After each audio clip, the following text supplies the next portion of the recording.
নমস্কার, আমি ডাক্তার শান্তনু দত্ত। আপনাদের সবাইকে স্বাগত জানাই smile with doctor Shantanu YouTube চ্যানেলে। আজ আমরা আলোচনা করব দাঁতের একটি অত্যন্ত সাধারণ কিন্তু গুরুত্বপূর্ণ সমস্যা, দাঁতের ক্ষয় বা ক্যাভিটি নিয়ে। চলুন এই বিষয়ে বিস্তারিত জেনে নেওয়া যাক। ক্যাভিটি কী? ক্যাভিটি হলো দাঁতের শক্ত আবরণ এনামেলে ক্ষয় হয়ে যাওয়ার পর যে ছোট গর্ত তৈরি হয়, যেটা মুখের ব্যাকটেরিয়া খাবারের চিনি থেকে অ্যাসিড তৈরি করে, যা ধীরে ধীরে দাঁতে ক্ষতিগ্রস্ত করে। এটাকেই ক্যাভিটি বলে। ক্যাভিটির কারণ কি? অতিরিক্ত মিষ্টি ও চিনি জাতীয় খাবার, সঠিকভাবে ব্রাশ না করা, দাঁতের ফাঁকে জমে থাকা খাবার, মিষ্টি পানীয়, নিয়মিত ডেন্টাল চেক আপ না করা। ক্যাভিটির লক্ষণ কি? আমরা কী দেখে বুঝবো যে ক্যাভিটি হয়েছে?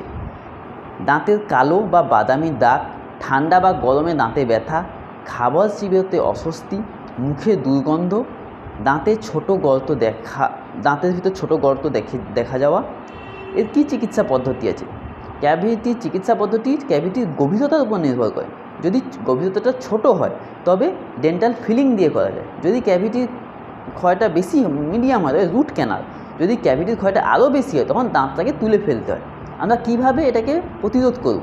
দিনে 2 বার ফ্লোরাইডযুক্ত টুথপেস্ট দিয়ে ব্রাশ করুন, প্রতিদিন ফ্লস ব্যবহার করুন, মিষ্টি পানীয় কম খান, খাওয়ার পর মুখটা ভালোভাবে পরিষ্কার করুন, প্রতি 6 মাসে আপনার নিকটবর্তী ডেন্টিস্টের কাছে গিয়ে দাঁতটা দেখান। তাই আমাদের মনে রাখতে হবে, সুস্থ দাঁত মানেই সুস্থ হাসি। তাই ক্যাভিটি হওয়ার আগে সচেতন হোক।